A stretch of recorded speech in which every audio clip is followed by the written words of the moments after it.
안녕하세요. 여에스터입니다. 오늘은 영양제를 현명하게 선택하는 방법에 대해서 말씀드릴까 해요. 단순히 영양제의 라벨만 보고 제품을 선택하시는 것도 안 된다라는 거죠. 쉽게 말해 라벨에 속지 말라라는 겁니다.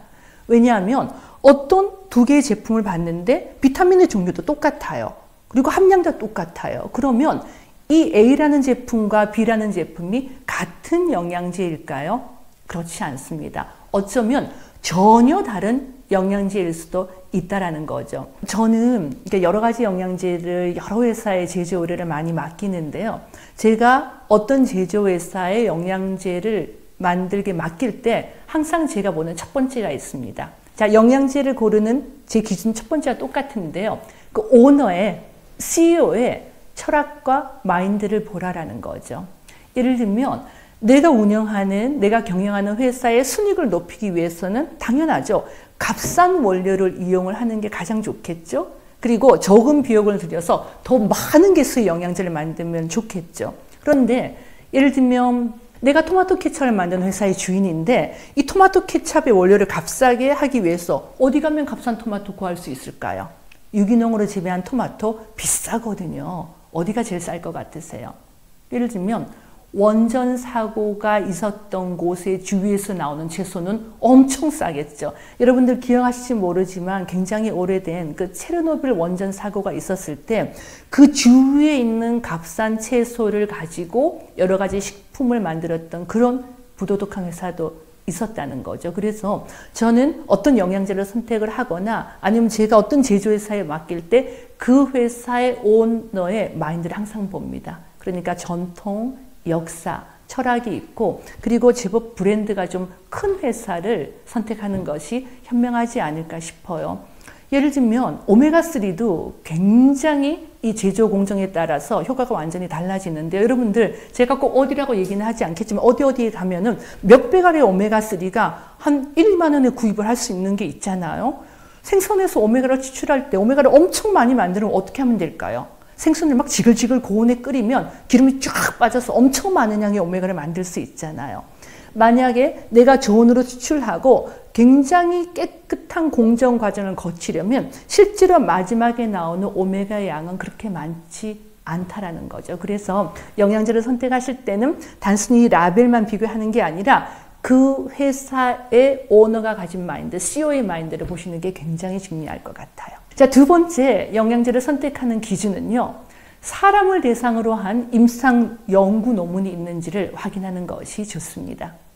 물론 종합비타민제나 비타민D와 같은 단순한 비타민제들이 모두 다 사람을 대상으로 한 임상 연구가 있는 건 아니에요. 하지만 A라고 하는 유산균과 B라고 하는 유산균은 각각 효능이 있다고 알려져 있어요. 그런데 그 두 개를 합쳤을 때 과연 어떤 효과가 있을까요? 더 좋아질까요? 꼭 그렇지는 않다라는 겁니다. 예를 들면 유산균은 살아있는 미생물이기 때문에 두 가지를 합쳤을 때 어쩌면 서로 싸우면서 더 효과가 감소가 될 수 있다라는 거죠. 그렇기 때문에 정말 이렇게 퀄리티 높은 유산균을 제대로 만드는 회사들은 A와 B 각각의 유산균의 효능도 사람을 대상으로 연구 논문을 쓰고 그 다음에 A 플러스 B를 합친 것 그 완제품을 가지고도 임상을 하고 A, B, C 세 가지, 네 가지 유산균이 하나가 추가가 될 때마다 그 완제품을 가지고 사람을 대상으로 연구 논문이 있다라는 건데 예를 들면 우리 식약처에 등록이 유산균종 20개 가까운 걸 다 집어넣어서 내 제품 나도 몰라 하면서 그냥 종류만 많은 유산균제들을 선택하는 건 현명한 선택이 아니다라고 하는 걸 말씀드리고 싶어요. 마지막으로 세 번째, 나 이도 저도 너무 복잡해. 내가 CEO의 마인드를 어떻게 알고 내가 임상 논문이 있는지 그 회사에서 얘기 안 해주면 내가 어떻게 알아? 그런 고민이 있으신 분들은 전문가의 추천을 한번 들어보라는 얘기를 많이 드리고 싶어요.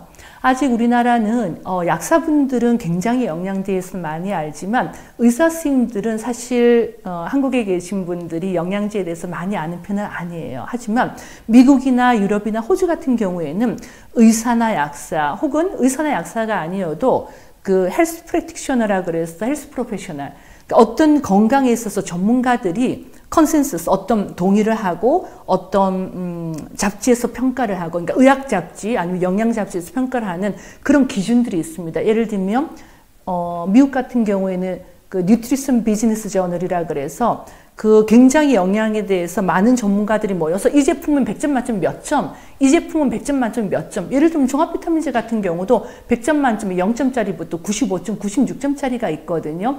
그런 전문기관의 평가를 참고로 하시거나 아니면 믿을 만한 소비자단체, 예를 들면 그 컨슈머랩이라고 하는 곳은 어떤 회사나 이런 압력을 다 벗어나서 정말 전문가들과 소비자들이 오직 소비자의 건강만을 위해서 그 제품을 객관적으로 평가하고 어떤 제품을 평가하는지를 전문 회사들이 알리지 않으면서 나오는 리포트들이 많이 있거든요. 그런 컨슈머랩이나 MBJ 같은 뉴트리션 비즈니스 저널 같은 결과를 이용을 하시는 것도 좋은 영양제를 선택하는 방법이 아니지 않을까 싶습니다.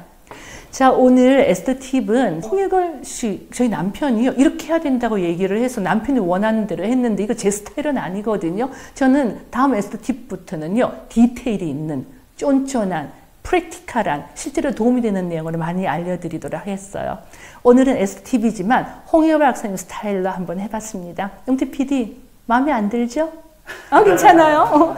그래요. 그러면 잘 지내시고 저는 다음 주 화요일 날 에스더스에서 또 뵐게요. 나 홍 박사님 시킨 거하고 완전히 달라지는데 어떡하면 좋지? 영태 PD가 책임져 줄 거지? 네. 에스더 TV니까. 에스더 TV, 에스더 마음. 이제 내 마음대로 할게. 이제 기분 좋다. 네. 오케이. 그러니까 한 번만 더. 나 잘하고 싶어서 괜찮죠? 처음부터. 네. 큐. 안녕하세요. 여에스더입니다. 오늘은 영양제를 현명하게 선택하는 방법에 대해서 말씀드릴까 해요.